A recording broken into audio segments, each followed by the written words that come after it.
Today I'm going to show you how to do the magic loop and why you should use it. So to create the magic loop, drape the yarn over your fingers like this. Bring this up and over to make an X. Push the needle under both yarns. Snag that and bring it back, and then we're ready to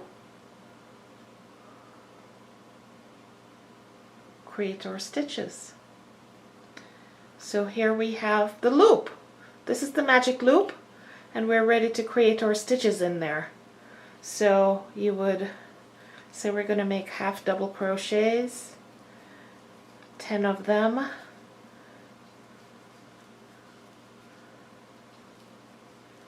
3, 4, 5, 6, 7, 8,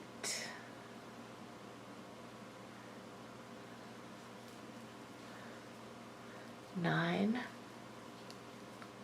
10, and then you take the end of the yarn and pull it, and you cinch up this hole really tight. So that's the benefit of the magic loop, and then you join your circle with your slip stitch. There we go. So there's our circle. Now let me show you the chain 4 version. So this is what we used to do before we learned to do the magic loop. We would chain, say, 1, 2, 3, 4, and then join it with a slip stitch.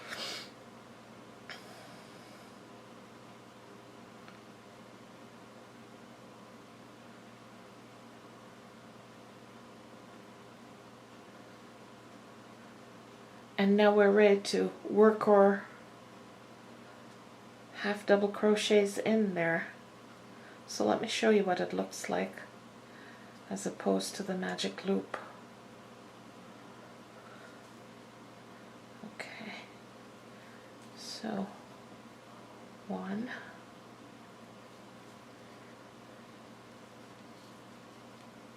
2, 3, 4, 5, 6, 7, 8, 9, 10, and we join with our slip stitch. See, it's not always easy to get your needle in there. It does take a little bit of patience.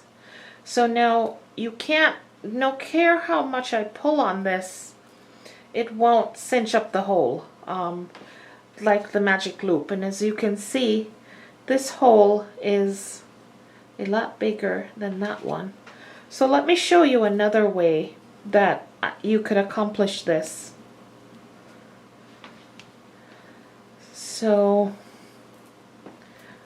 you could also chain 3, 1, 2, 3, and then make all of the stitches in the first chain. So 1, 2, 3, 4, 5, 6, 7, 8, 9, 10, and you join with your slip stitch. So that's one other method. So here we have the 3 methods, and as you can see, there's a hole in both of these that I can't cinch up, whereas this one has no hole. So that's the beauty of the magic loop.